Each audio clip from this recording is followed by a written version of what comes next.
आपण बघतोय काँग्रेस पक्षाचं आंदोलन, देशामधल्या असहिष्णुतेचं वाढणारं वातावरण आणि अल्पसंख्याकांना या सगळ्याची वाटणारी भीती, याच्या विरोधात काँग्रेसनं हा मोर्चा काढलाय। काँग्रेसच्या या मोर्चाचं नेतृत्व करताना आपल्याला दिसत आहेत काँग्रेस अध्यक्षा सोनिया गांधी, काँग्रेस उपाध्यक्ष राहुल गांधी, काँग्रेसचे प्रमुख नेते या ठिकाणी आहेत।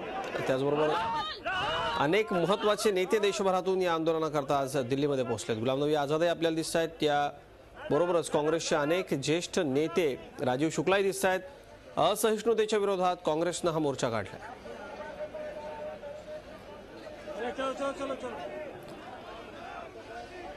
दिल्लीमध्ये या मोर्चाची थेट दृश्य आपण हे बघतोय। काँग्रेसनं देशामध्ये वाढती असहिष्णुता आपण बघतोय। आता मल्लिकार्जुन खरगेंची प्रतिक्रिया आपल्यापर्यंत येते। इश्यूज को वो एनकरेज करते हैं और दूसरे तरफ वो ये कहते हैं कि दूसरे लोग उनके तरफ इंटॉलरेंट है बीजेपी की तरफ।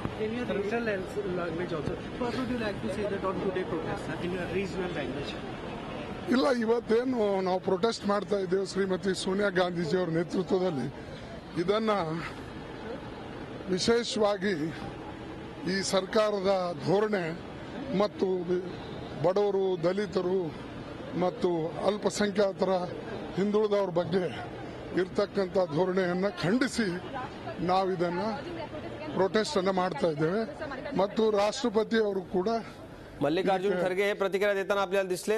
सोनिया गांधी आणि राहुल गांधी या सगळ्या मोर्चाचं नेतृत्व करतायत। दिल्लीमध्ये हा सगळा मोर्चा काँग्रेसचा सुरू आहे। असहिष्णुतेच्या विरोधामध्ये सरकारला इशारा देण्याकरता काँग्रेसनं या मोर्चाचं आयोजन केलंय। या संपूर्ण मोर्चाला देशामधले प्रमुख काँग्रेसचे नेते उपस्थित आहेत। दिल्लीमधले महत्त्वाचे नेते उपस्थित आहेत। माझे सहकारी रामराजे शिंदे नवी दिल्लीहून आपल्याबरोबर आहेत। राम, या मोर्चाला आता कोण कोण उपस्थित आहे आणि सगळ्यात महत्त्वाचं म्हणजे असहिष्णुतेच्या विरोधामध्ये काँग्रेसनं हा मोर्चा काढलेला आहे आणि कुणी याला पाठिंबा दिलाय का? बिलकुल, काँग्रेसनंच हा मोर्चा काढलेला आहे अजित। कारण 2 दिवसापूर्वीच राष्ट्रपतींची भेट घेतली होती सोनिया गांधींनी आणि नाराजी व्यक्त केली होती। भारतामध्ये देशामध्ये जे वातावरण आहे ते वातावरण निवळलं जावं आणि सरकारनं सुद्धा त्यासाठी प्रयत्न करणं गरजेचं आहे। मात्र जे आयुध असतात ते विधानसभा असेल किंवा लोकसभा असेल, राज्यसभा असेल, त्यामध्ये वारंवार आपण प्रयत्न करतो, मात्र सरकार कोणत्याच बाबतीमध्ये गांभीर्य दिसत नाही। म्हणूनच राष्ट्रपतींकडे जाऊन निवेदन देण्याचा हा मार्ग स्वीकारलेला आहे। या संपूर्ण मल्लिकार्जुन खरगेंपासून राजीव सातव आपले महाराष्ट्राचे खासदार आहेत, काँग्रेसचे देशभरामधले खासदार या ठिकाणी आलेले आहेत, महत्वाचे नेते आलेले आहेत आणि मार्च काढलेला आहे। पार्लमेंट संसदेपासून ते राष्ट्रपती भवनापर्यंत हा यात्रा काढलेला आहे, हा मार्च काढलेला आहे। मात्र लोकांच्या जनभावना समजाव्या, राष्ट्रपतींपर्यंत आपल्या जनभावना समजाव्या, यासाठीच हिवाळी अधिवेशन सुरू होणार आहे।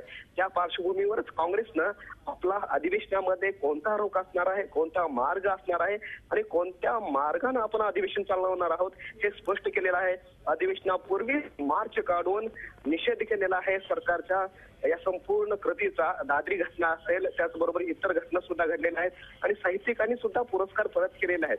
त्यामुळे देशाची कुठेतरी नाचक्की होते आणि अशा ज्या घटना घडतात त्या घटनाला आळा घालावा असं सोनिया गांधी यांनी नेतृत्व करताना म्हटलेलं आहे। आणि राहुल गांधी आणि सोनिया गांधी यांनी आता काँग्रेस आक्रमक झाल्याचं आपल्याला दिसून येते।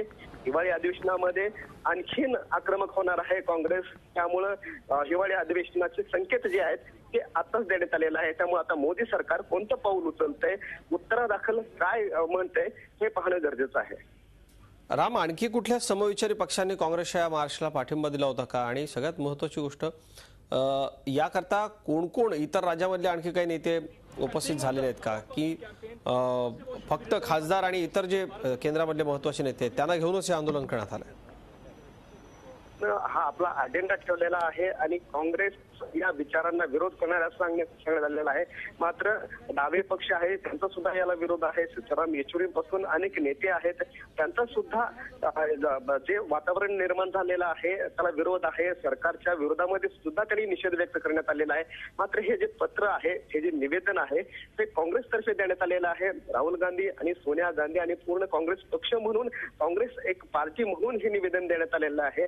त्यामुळे हा जो मार्च काढण्यात आलेला आहे तो काँग्रेसतर्फे मार्च करण्यात आलेला आहे. मात्र समविचारी पक्ष असतील, डावे पक्ष असतील, त्यांचा पण या मार्चला सपोर्ट आहे. अजित, आता या मार्चमधनं आपल्याला दिसतंय आजही राष्ट्रपतींची भेट घेतली जाणार आहे का, आणि इतर जे महत्त्वाचे मुद्दे आहेत आणखी असहिष्णुतेबरोबर आणखी कुठल्या मुद्द्यांवरती येत्या हिवाळी अधिवेशनामध्ये आणि आजही काँग्रेस आक्रमक होऊ शकते? राम, काय दिल्लीमधले वातावरण काय, किंवा काय व्यूहरचना, काय रणनीती काँग्रेस या पुढच्या भविष्यकाळामध्ये सरकारला कोंडीत पकडण्याकरता आखेल, काय सांगतात काँग्रेसचे नेते? बिलकुल, ही मार्च सुरू होण्याच्या अगोदरच एक बैठक झालेली आहे काँग्रेसची आणि बैठकीमध्येच काय रूपरेषा असणार आहे ते ठरवण्यात आलेलं आहे. कारण राष्ट्रपतींकडे तर निवेदनच देता येऊ शकतं. मात्र येत्या हिवाळी अधिवेशनाची ही नांदीच म्हणावी लागेल, कारण आक्रमक विरोध करण्यासाठी सुरुवात केलेली आहे. सर्वात महत्वाचं म्हणजे की काँग्रेस हा अधिवेशनामध्ये सुद्धा एकटा पक्ष राहू नये विरोध करण्यासाठी म्हणून इतर सांविचारी पक्षांना सुद्धा सोबत घेण्याचे प्रयत्न सुरू आहेत. बसपा सारखा पक्ष आहे, त्याचबरोबर मुलायमसिंग यादव यांचा पक्ष आहे, त्याचबरोबर नितीश कुमार यांचा पक्ष आहे. या सर्वांना सोबत घेऊनच अधिवेशनामध्ये जे आहे ते सरकारचा विरोध करण्यासाठी, सरकारवर टीका करण्यासाठी मदत घेतली जाणार आहे.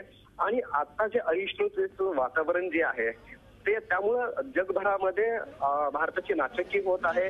हाच मुद्दा घेऊन सोनिया गांधी आणि राहुल गांधी आता पुढे आलेले आहेत आणि याच मुद्द्यावर इतर पक्षांना सुद्धा गोळा करून या अधिवेशनामध्ये मुद्दे काढले जाणार आहेत. सर्वात महत्वाचं म्हणजे आणखी एक मुद्दा की शिवसेना आता कोणती भूमिका घेणार आहे. कारण शिवसेनेने गेल्या काही दिवसापासून सरकारच्या विरोधामध्ये भूमिका घेतलेली आहे. मोदी सरकारच्या विरोधामध्ये भूमिका घेतली आहे. गुलाम अलींच्या कार्यक्रमाला विरोध असतो किंवा क्रिकेटच्या सामन्यांना पाकिस्तानच्या विरोध असतो. त्यामुळे या अधिवेशनामध्ये शिवसेना सुद्धा कदाचित काँग्रेसच्या आवाजामध्ये आवाज मिसळू शकते अशी शक्यता आहे.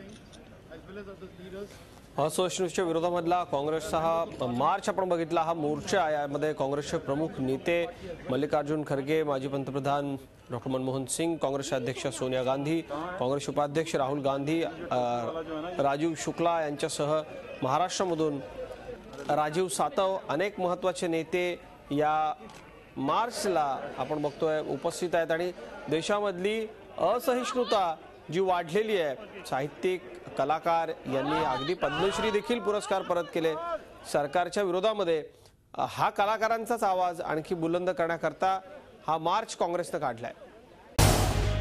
झी 24 तास रहा एक पाऊल पुढे.